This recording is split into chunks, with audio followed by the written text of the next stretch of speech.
Sino kaya itong girl na kasama ni Alden, mga kasembreros? Tapos totoo ba, Alden susunod sa Vietnam?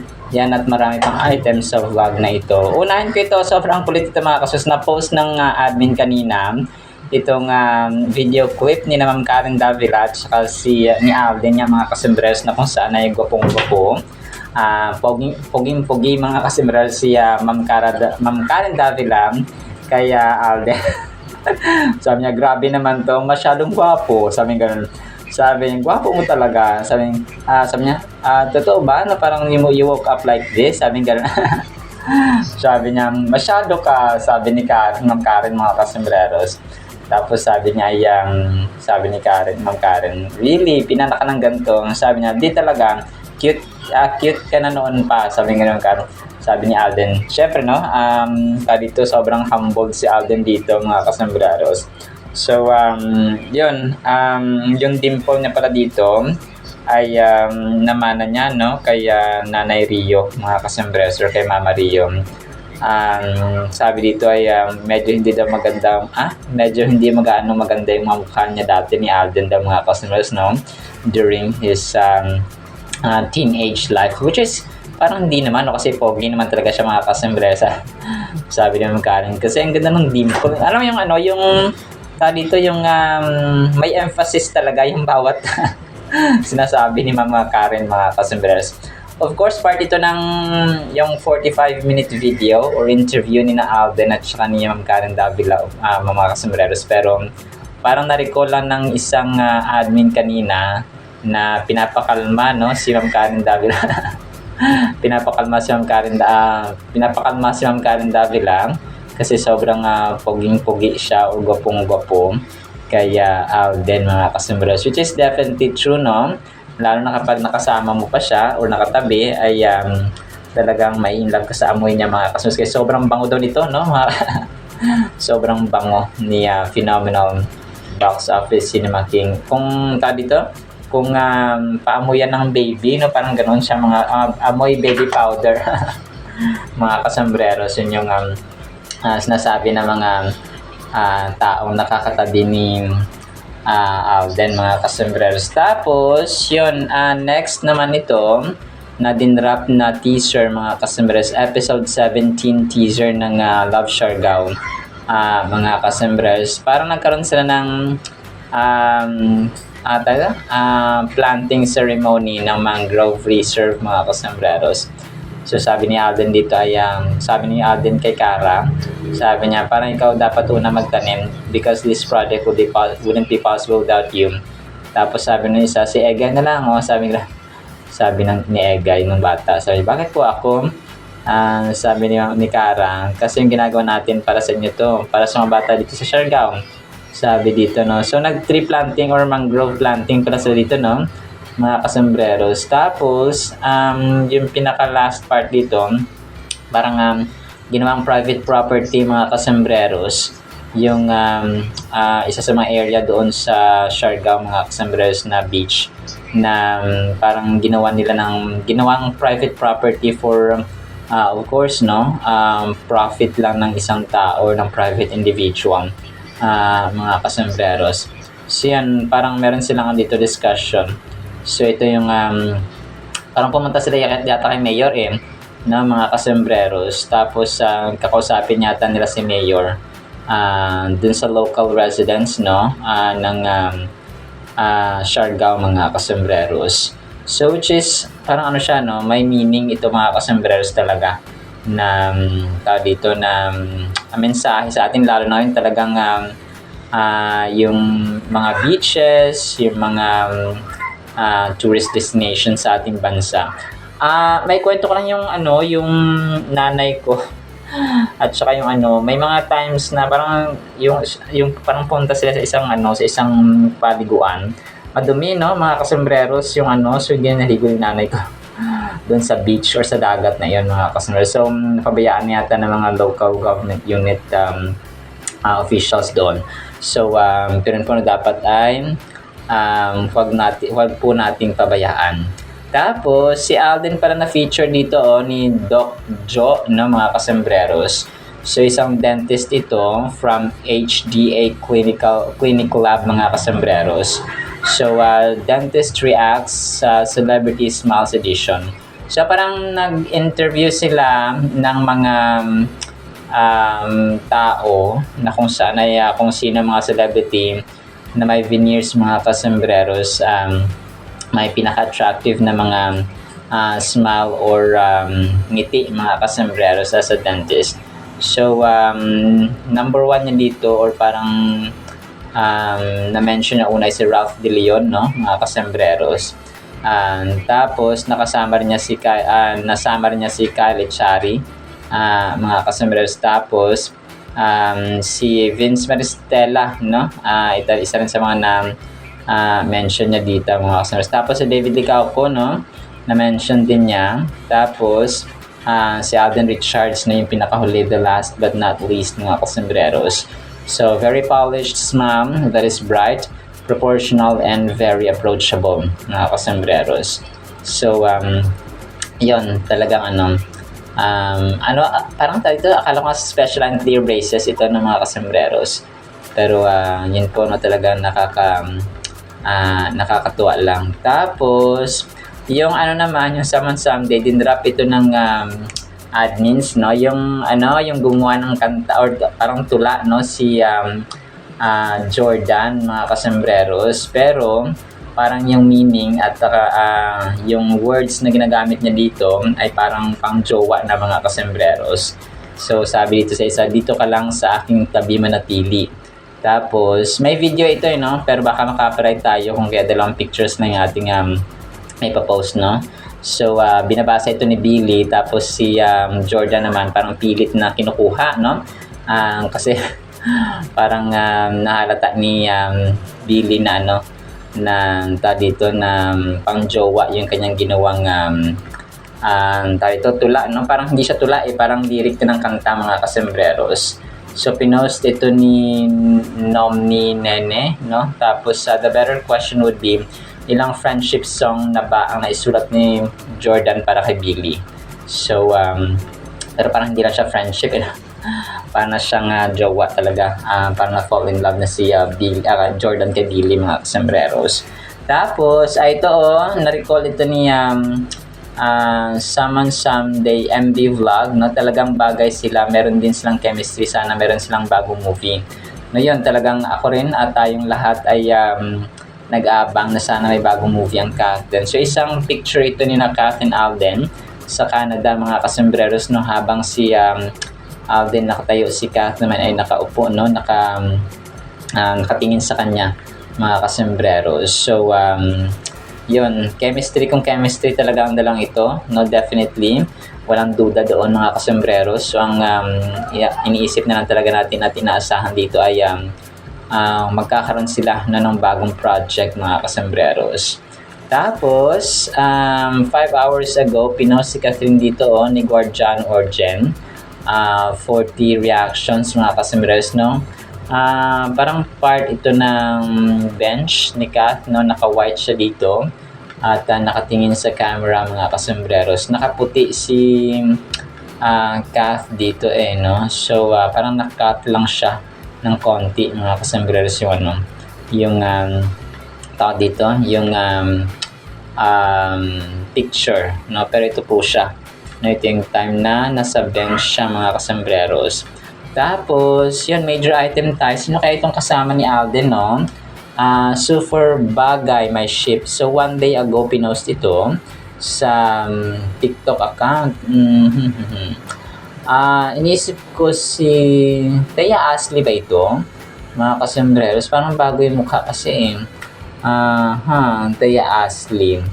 But correct me if I'm wrong, Thea Ashley ba? Hindi ito si Lexi Gonzalez, no? Pero comment kaya kayo kung sino kaya ito. So medyo hindi ako sure, no, kung si Thea Ashley ba ito or si Lexi Gonzalez. Kasi Lexi Gonzalez, mukha nito talaga si Lexi Gonzalez, So ito ay talagang inisip ko si Thea Ashley, mga kasembreros. So Thea Ashley, parang throwback din ang picture na ito. iniisip ko Stars on the Floor. Yan yung aking yung aking guess, mga kasembreros. Stars on the Floor siya season 2. So yan po yung aking iniisip sa ngayon sa picture na ito na dito na pinost ng isang admin or ng isang fan kagabi or kanina, mga kasembres, or actually parang kahapon, no? Kasi one day ago pa ito, mga kasembreros. Talagang tataka ako dito kung sino ito. Si Annie Loves yung nag-post nito, no? One day ago, naka-block dito si Alden. So pero yun, malalaman din natin yan sa mga susunod siguro na mga updates, no? Or possible na information, mga customers. Tapos si Alden dito, na-feature siya sa 12 most handsome celebrities at saka businessman at the same time, mga kasembreros. So kasama dito si Alden, sina Sam Milby, mga kasembreros, no? Si Dingdong Dantes, of course, mga poging mga aktor, and yet mga businessmen din po, mga kasembreros. Si Piolo Pascual, of course, si Jerome Ponce, no? May sariling construction business para sa Batangas, no? Si James Reid, founder ng Careless Music at may iba pang ventures tulad ng Reid Entertainment at Careless Holdings. Enrique Hill, may investments sa real estate, digital at ticketing, film production. Number 5, Ian Veneracion, may men's skincare line na Timeless. Okay. Meron pala siyang business. Si David Licauco, CEO ng Mad Business Group, nagpapatakbo ng restaurants at may construction business. Tapos si Daniel Padilla, may investment sa coffee franchise, theme park at alam ko yung theme park, masasabi ng theme park sa Batangas na kay Daniel Padilla, hindi sa kanya yun eh.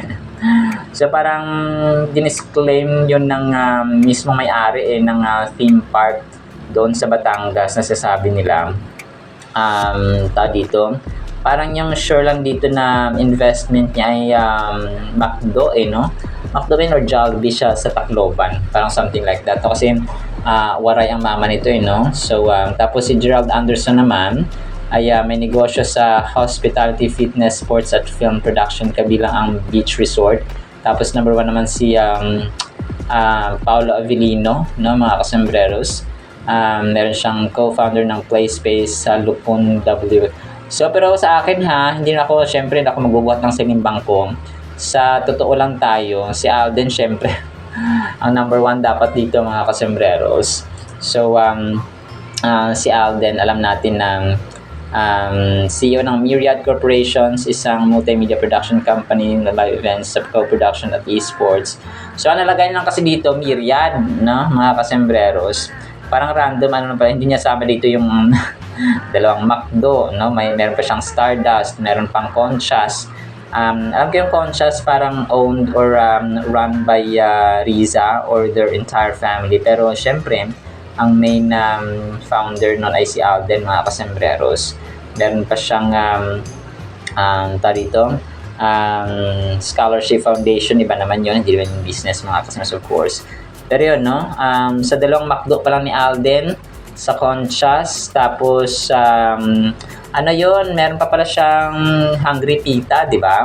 So yun, tapos maliban pa doon, of course, yung hindi nakasama dito yung hindi na niya sinama yung endorsements, mga kasembreros. So dito ay purely yung businesses lang tinakal. Pero myriad lang yung nalagay dito. So medyo kulang yung mga information. Nevertheless, nagpapasalamat tayo kasi sinama nila si Alden, mga kasembreros. So para sa atin, number 1, of course, no? Conchas pa lang ni Alden 4 no? Sa Tagaytay, mga kasembreros. Highlands, sa Lowlands, sa basta parang 4 yung alam ko, mga kasembreros. 4 or 2, something like that. Tapos ano pa ba? So yun, dalawang McDo, Conchas, tapos Myriad, tapos yung Stardust. Yun yung malinaw sa atin, mga kasembreros. Maliban pa sa Hungry Pita, yun. Yun, so yun lang yung parang sa atin na malinaw, maliban sa mga endorsements na hindi natin isama dito. Tapos last item, sige, major item tayo, mga kasembreros. Totoo ba na susunod si Alden sa Vietnam? Kasi si Nate Gonzaga, mga kasembreros, nag-post siya kahapon ng kanyang ticket papuntang Vietnam. sa Ho Chi Minh, mga kasembreros, Ho Chi Minh City sa Vietnam. Okay, coach, alis na naman, see you Vietnam, sabi dito ni Nate Gonzaga. So alam naman natin na si Nate Gonzaga ay talagang best friend, no? At saka right hand ito ni Alden, mga kasombrero. So siya yung leader ng A-Team fandom community ni Alden, mga kasombreros. So pero alam ko one day, parang 2 days ago na ito kasi kahapon ko siya na screenshot na 1 day ago. So baka August 16 ay nasa Vietnam na si Nate Gonzaga, mga kasombreros. Pero parang wala nang time, no, para sa akin na humabol pa si Alden doon sa Vietnam. And hindi ko na alam kung ano ang ginawa ni Nate Gonzaga doon. Baka nagbakasyon siya, no, mga kasombreros. So si Alden kasi pupunta lang doon kapag of course na merong business transaction or kailangan talaga sa kanyang trabaho or something na meron siyang basta alam niyo na po yan, mga kasombreros, no? Kasi dati di ba pumunta siya ng Vietnam para sa kanyang out of order naman yun screening, mga kasombreros. So sa Danang naman, Danang Festival yun, mga kasombreros, no, if I'm not mistaken. So yun, palagay ko kasi sobrang busy ni Alden. Palagay ko hindi siya makakahabol or hindi siya pupunta ng Vietnam, mga kasombreros. So hindi na kaya ng kanyang schedule ito, mga kasombreros. So nevertheless, no, mag-aabang tayo. Tapos sige, last item natin ito, trending na naman ito si Mayor Mark Alcala, mga kasombreros, no, kasi natabihan nga niya yung picture ni Kath, mga kasombreros. So sabi dito ni Elisha Pulin, may kinilig, baka sabihin nyo spotted na naman sila. So kasi di ba mga tao ay talagang hook na hook din dito kaya Mayor Mark at saka Kath, mga kasombreros. So pero ito parang dun sa negosyo bangko, parang yung sa standee kasi ni Kath, mga kasombreros, sa likod ay nasa harap si Mayor, no, nagpicture taking sila, mga kasombreros. So post ni Popoy Abaricia yung video na ito. Tapos yun, and syempre yung mga Marites yung mga maka-Kath Mark ay talagang kinilig daw, mga kasombreros, pero hiyaan na natin sila, no, kung saan sila masaya. Alright, so yun lang sa ating Kathin items, i-play ko po itong mga videos, mga kasombreros, na itong kila Alden. And then ang salita ng Panginoon doon po sa ating yung mahabang Word of God ay sa pinakaunang vlog po natin ngayong araw. Isang pinagpalang araw po sa bawat isa. Guys, mapatiran grabe naman to. Masyadong gwapo. Gwapo mo talaga. Talaga pag you woke up like this? Hindi, nagpaayos naman po kanina. Masyado ka. Really? Pinanganak ka ng ganito? Hindi, talaga. Cute opo. ka na noon pa. Hindi ko po alam. Hindi, syempre, popular ka ba nung high school? in between, Miss Karen, because growing up, medyo, syempre, pag yung sa tingnan awkward mo, stage na, di ba? May awkward stage ka. Medyo hindi maganda yung mga itsura natin during that part of Kasi our ang growing ganda up. nung dimple eh. Ayan, that's my mom's gift to me. Nandito po tayo ngayon sa Barangay Kabitoonan para sa day 1 ng planting ceremony ng ating mangrove reserve. Parang dapat ikaw yung una magtanim because this project would be possible without you. Si Egay na lang. Egay. Egay, bakit po ako? Kasi itong ginagawa natin para sa inyo to. Para sa mga bata dito sa Siargao.